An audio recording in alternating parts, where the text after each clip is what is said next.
Good morning and welcome to worship here at First Congregational Church. For no matter who you are or where you are on life's journey, you are very welcome here. Please remain standing and greet each other with the peace of God and extend that welcome to one another.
Our first reading this morning comes from St. Paul's letter to the Colossians,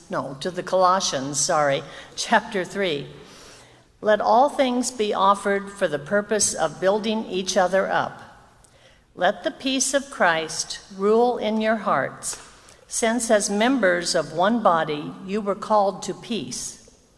And be thankful, and let the message of Christ dwell among you richly, as you teach and admonish one another with all wisdom through poems and stories and songs of the Spirit, offering them to God and one another with gratitude in your hearts.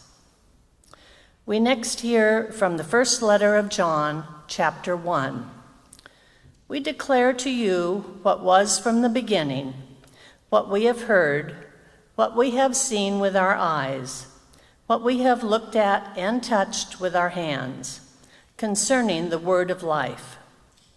This life was revealed, and we have seen and testify to it, and declare the life that was with God and was revealed to us. What we have seen and heard, so that our fellowship and our joy may be complete. Finally, a thought by author Diana Butler Bass. In many ways, testimony, telling each other your stories of faith, is the most democratic and empowering of all Christian practices. The entire New Testament is a testimony, a record of experiences that the early Christians had with the transformative power of God. Those early believers wrote down their stories, as well as their experiences of sharing their stories. and the impact doing so had on the people around them. Here end the readings for this morning.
Good morning. On this gradually cooling Sunday. So I thought after several weeks that were fairly heavy in a row in terms of our morning themes and messages, I'd lift us up just a bit with a return to, anyone want to guess? Church bulletin bloopers. And we're going to start right this one. I don't think we've mentioned these particular ones yet, so let's have just a bit of fun for just a few moments.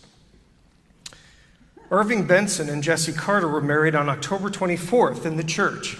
So ends a friendship that began in their school days. And along the similar lines, let us join David and Lisa in the celebration of their wedding and bring their happiness to a conclusion. And of course, another couple had to join the party by printing this: Diana and Don request your presence at their wedding. The next one could be a good idea for our approach to stewardship this fall. The Outreach Committee has enlisted 25 visitors to make calls on people who are not afflicted with any church. This one might take a second. The Low Self-Esteem Support Group will meet Thursday at 7 p.m. Please use the back door.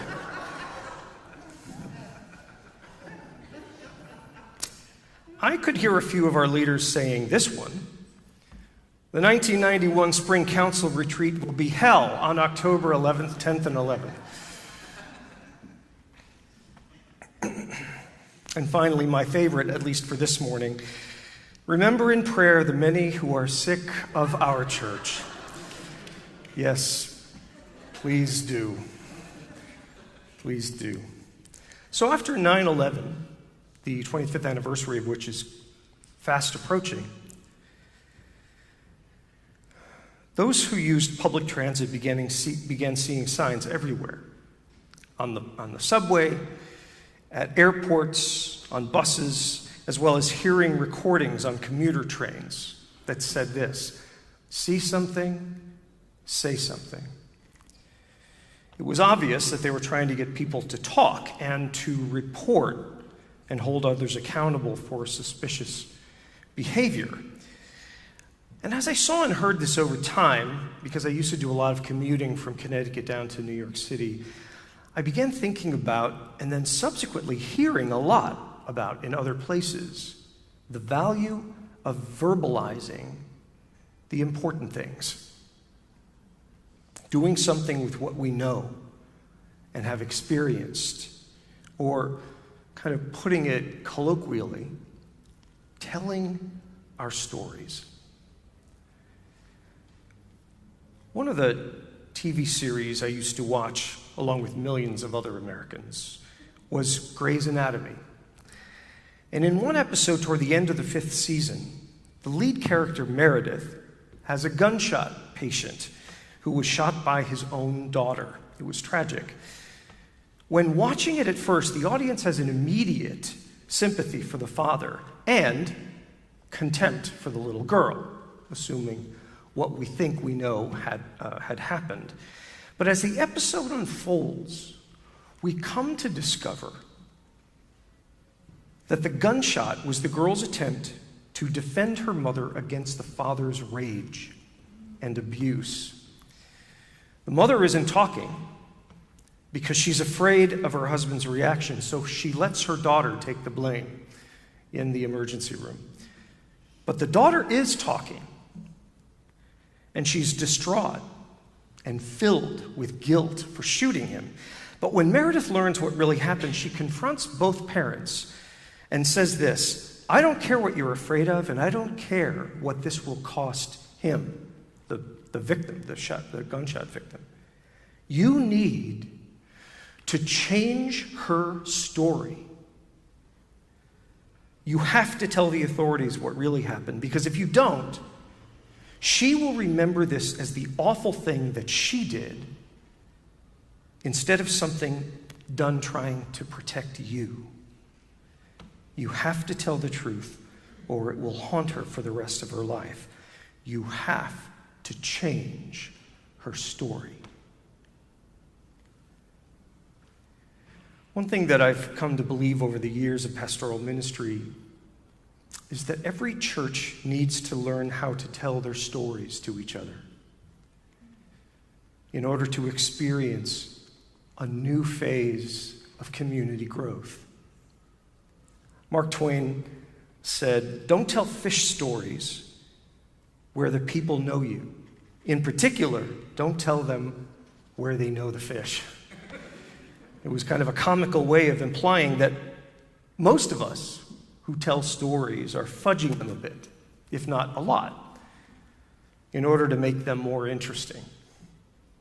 In church, however, I think we have the opposite problem. People are often afraid to talk about themselves, let alone assume that their experiences in life or faith are actually worth telling or listening to. And that's a real shame. The Apostle John said that he based, in the reading that we just heard, he based the impact of their entire ministry, the ministry of the apostles, on one primary driver: their testimony. What he and the others had seen and heard and felt and experienced. John believed that what he and his fellow disciples were witness to while walking and living with Jesus for those 3 years was the most powerful factor of force and the cornerstone of their entire ministry. In a very interesting book I encourage you to get called Lost Christianities, author Bart Ehrman discusses the theological and inspirational legacies that we have lost as a result of disregarding or discarding altogether certain ancient texts that didn't make the New Testament canon in the councils of Hippo and Carthage in the late 4th century. Those texts were rich, he says, and told the stories of the freedom of Jesus' followers to live into new expressions and understandings of their new faith and their experience of being a community together. They spoke of giving permission to expand their views and their perspectives regarding our relationship with God and spiritual practice. And it was through their stories, not their overly rehearsed theologies, that they were changed and motivated and inspired. Many of those first Christians gained the courage to follow Jesus, even to their death, when hearing about others who had endured the trials and the persecutions of that day. Things that they were going through as well. They spoke of what they saw and heard. They didn't philosophize about God. And the power of their influence and convictions rested on the things that they experienced and the events that actually shaped who they became. Telling those stories changed people's lives in the first century of the church.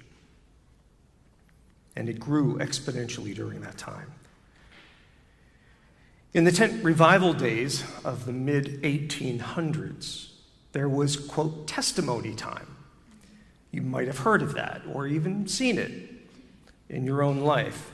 People told their stories about their conversions of heart or conviction that they had experienced. And now, while I'm not suggesting that we engage that approach,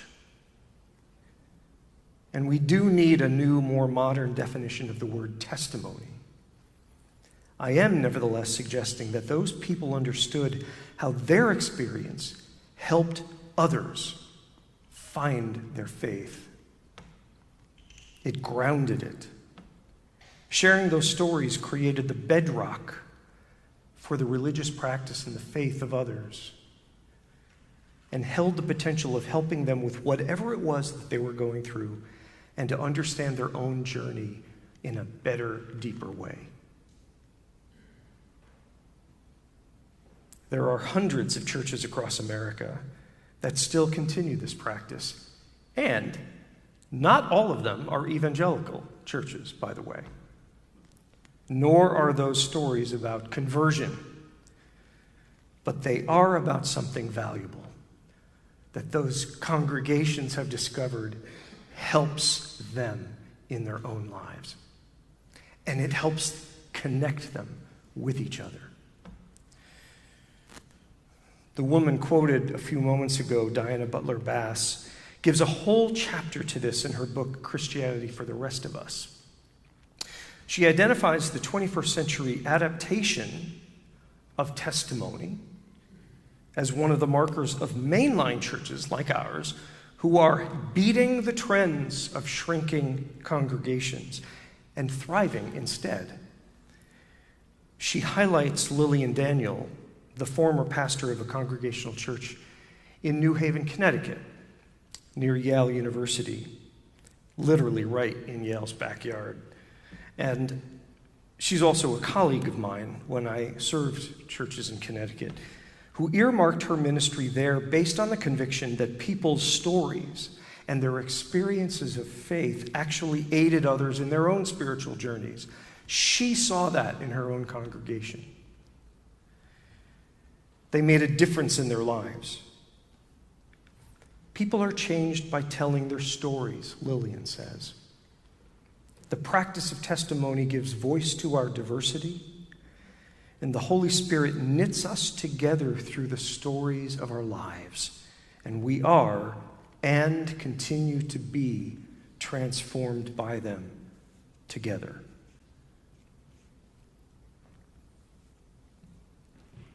What is God doing in your life?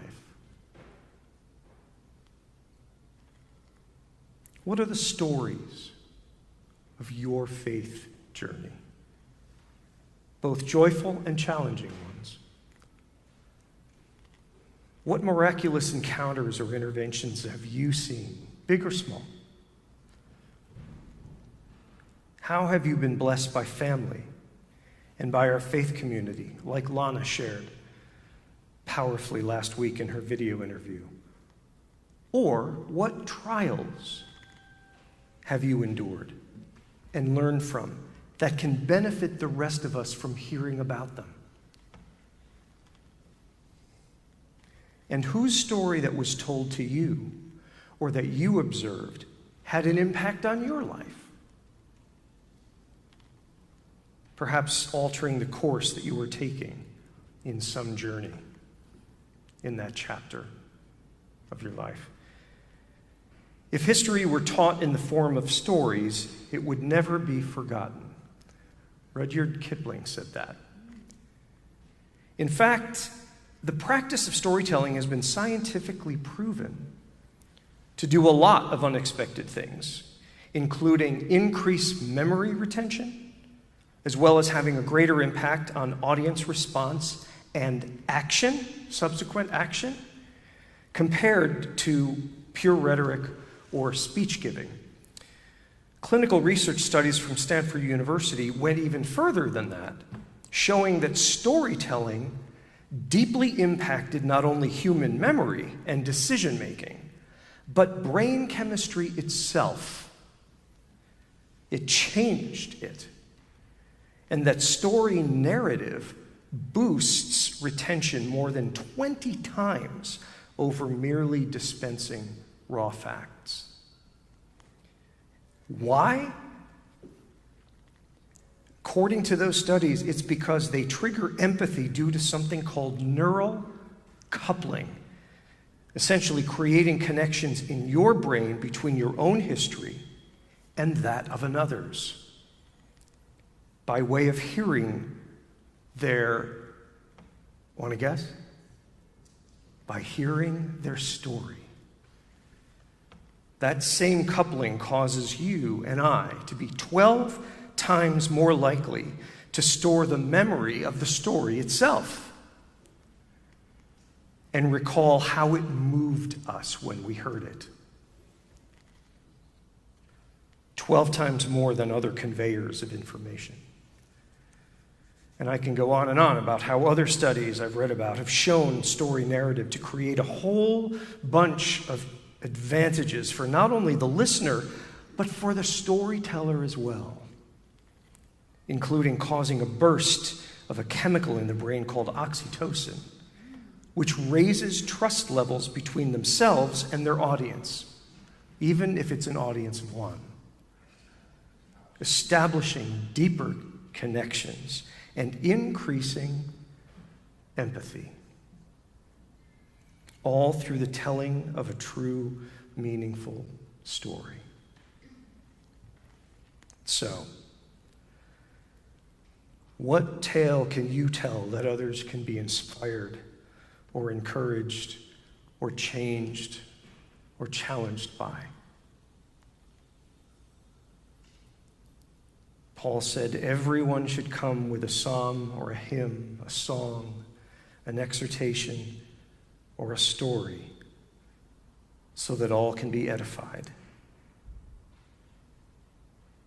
As we press into this new program year in a few weeks, I would love to fill our services with your stories and create a way for all of us to be the beneficiaries of all of those blessings and those advantages that I just listed. And there are a whole host of ways that can happen. One, you can simply come up to me or email me and express your interest in telling your story in person, here or on the floor, somewhere.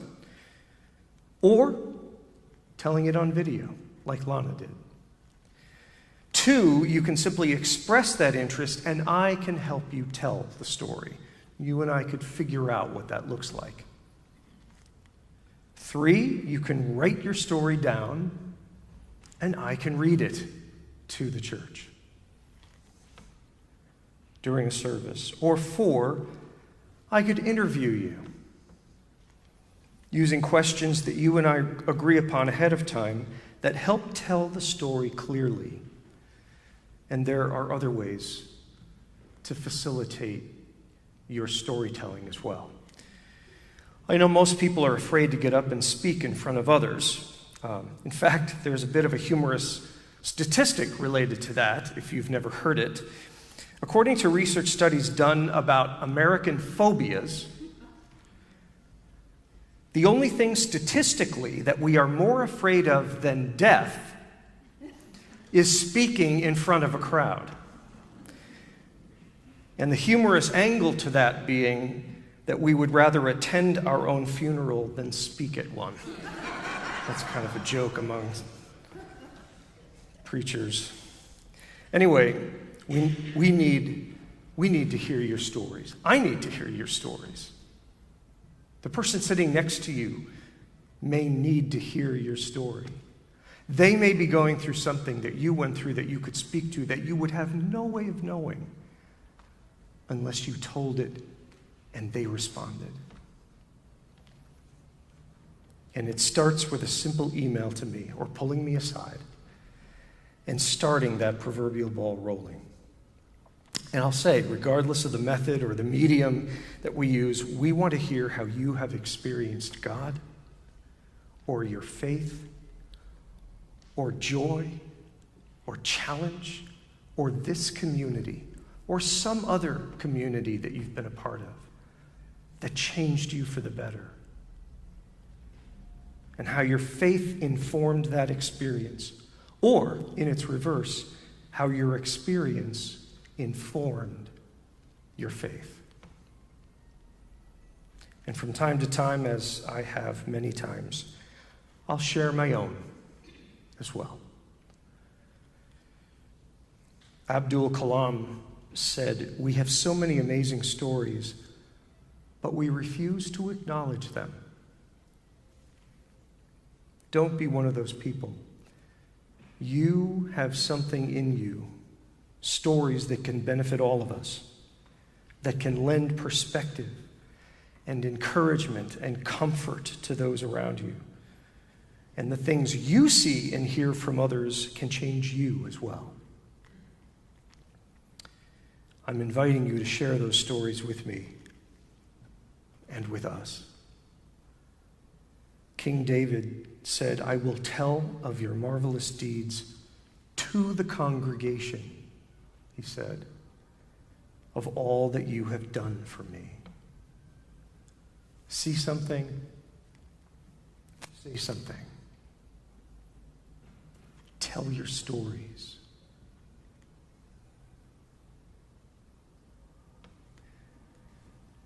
Would you join me in a moment of silence?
As we pause and come to you now, loving God, we invite you to grip our heart with all that you are.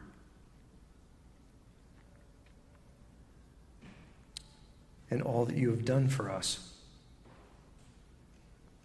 How you've watched over us and held us, moved us, and changed our course when we needed it. And then, as we reflect on why it is we are here in this place, with all that we are able to take and receive from it, show us how to give back in a new way, with courage and boldness, to speak and share and tell of ourselves.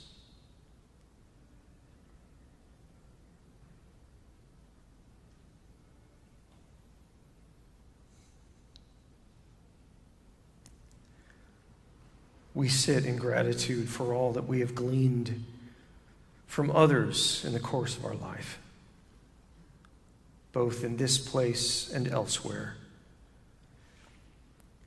Things you have offered to us through the hands or words of others. Assist us in being willing to extend the same.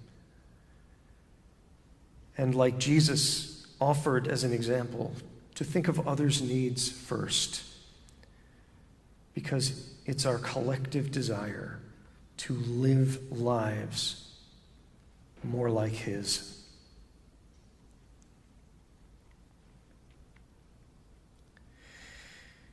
Teach us to share and cherish all human life, and in all that we go through, to see what you bring our way as being for our benefit. Use them to create all that you desire of us, in us, and help us to live more intimately with you, to hunger to encounter you.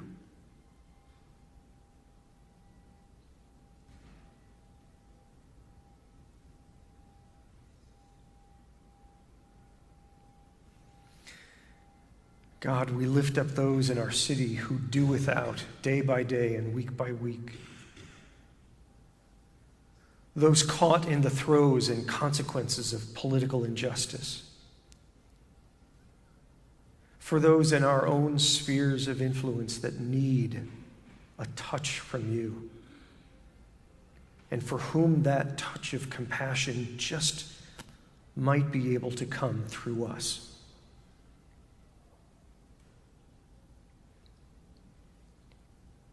And we share now our deep individual concerns for loved ones and for situations that we carry burdens for. We lift them up to you now.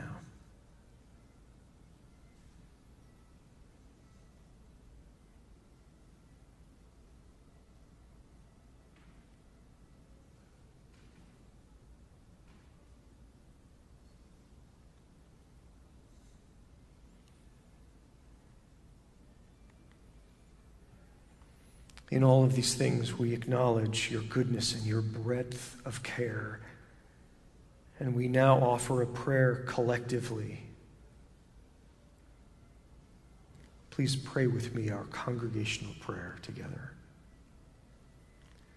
O God of life, goodness, of generous love and forgiveness, we dedicate our hearts and our journeys to you.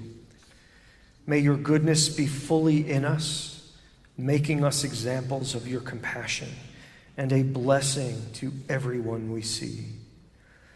O God, help us find your dwelling within every person we encounter, to see their journey as a part of our own.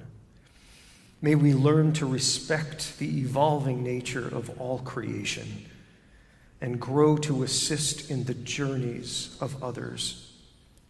We ask these things being inspired by Jesus, the one who continues to lead us, who went on a journey himself, one of compassion and of leadership and self-sacrifice. Amen.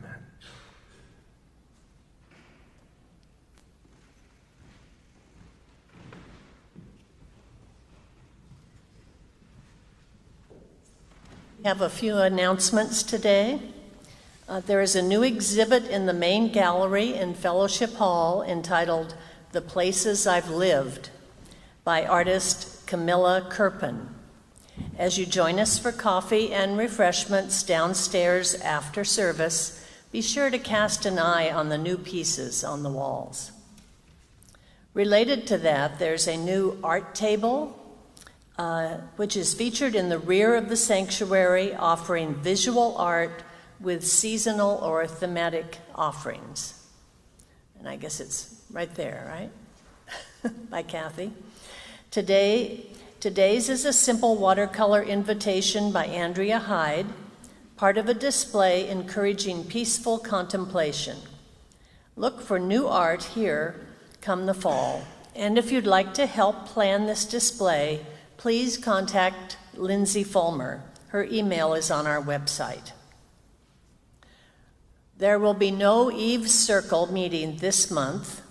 Please stay tuned for information on September's meeting.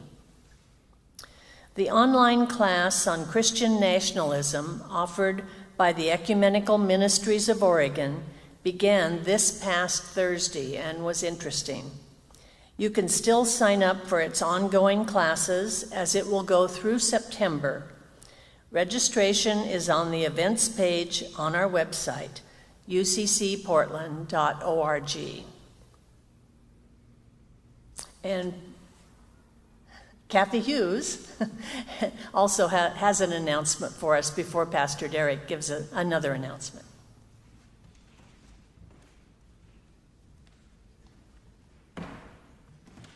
I just want to thank everybody for the cards and support that I received during my recovery from my recent cancer surgeries.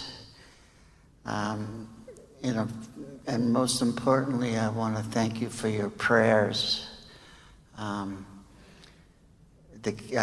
They got the cancer, and I'm now receiving monthly drug infusions to kill any microscopic cancer that may be still lurking inside me. So thank you, Susan, for making this announcement for me, and thank you, Pastor Derek.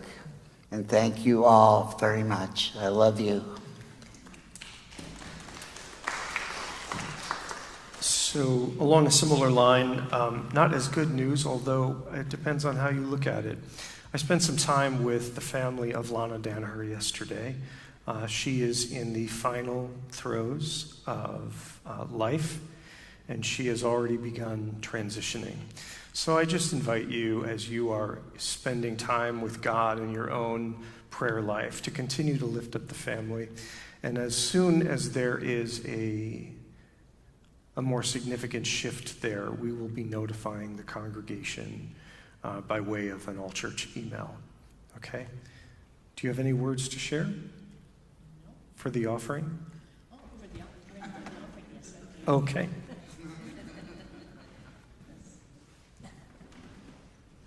Well, through our joys and sorrows, the church has been here to support us, and I am thankful for that.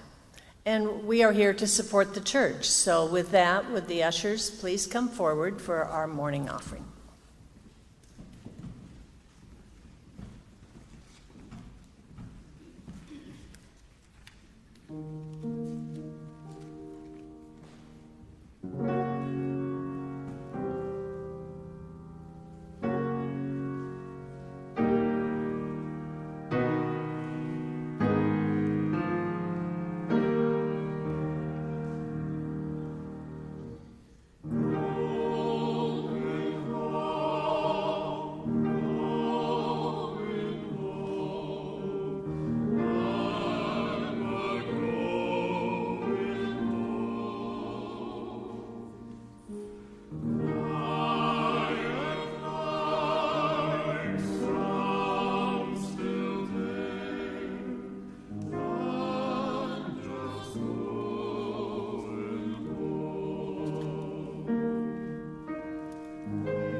fan of the Game of Thrones series and its current spin-offs, I'll quote their author, George R.R. Martin.